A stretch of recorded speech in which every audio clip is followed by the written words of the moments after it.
सिद्धार्थ, हमें जाने की आज्ञा दीजिए। आपका साथ यही तक नियत था। आप मेरे जीवन के कठिन मोड़ पे आए और अब जाने के लिए कह रहे हैं। जाने का कारण तुम ही हो सिद्धार्थ। जिस सिद्धार्थ को मैंने अपना ज्ञान दिया, अपना गुरु भाई, फिर अपना गुरु माना, अब तुम वो कहां रहे? मनुष्य कितनी अवस्थाओं से इस एक ही जीवन में परिवर्तित होता है। बाल अवस्था से परिवर्तित हो उसका रूपांतरण युवा अवस्था में होता है, और युवा अवस्था परिवर्तित हो प्रौढ़ अवस्था आती है। ये प्रकृति के नियम की बात है। तो फिर हम प्रकृति के नियमों से भिन्न कैसे हो? हमारे अंतर और बाहर प्रकृति के नियम है। पुरुषार्थ तो कुछ है ना, अपने वचन पर अडिग रहने का मूल्य तो कुछ है ना। तुम्हारा ये पतन देखकर मुझे बहुत पीड़ा हो रही है। तुम पथ भ्रष्ट हो गए हो सिद्धार्थ। उस पथ का परीक्षण कर उसे व्यर्थ पाए। क्या उस पथ पर चलने का साहस समाप्त हो गया?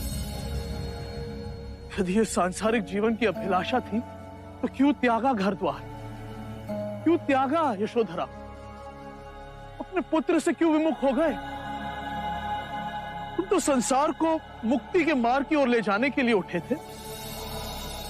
6 वर्ष की खोज, कठिन तपश्चर्या, उस मार्ग में तुम्हारे पैर लड़खड़ा गए।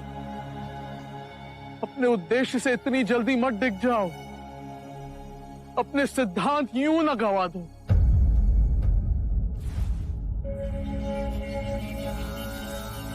गुरुवर्य, केवल अपनी बुद्धि से नहीं, स्वयं अपने आप को उस आग में तपाकर यदि ये जाना कि उस मार्ग में कोई त्रुटि है तो उसे छोड़ देना ही उचित है। जीवन नदी के पानी का बहाव है। यदि एक स्थान पर रुक जाए तो दूषित हो जाता है। मैं जीवन के बहाव और ऊर्जा के आगे खड़ा हो गया था।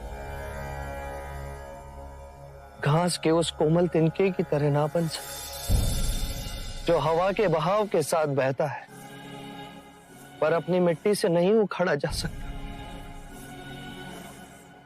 मैं आपको आश्वासन देता हूं कि मैं उस घास के कोमल तिनके की तरह अवश्य बनूं।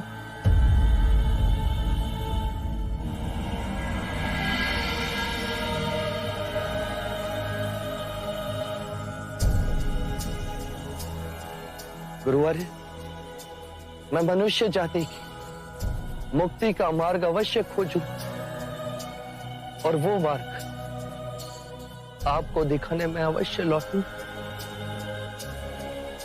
हम एक बार फिर मिलेंगे।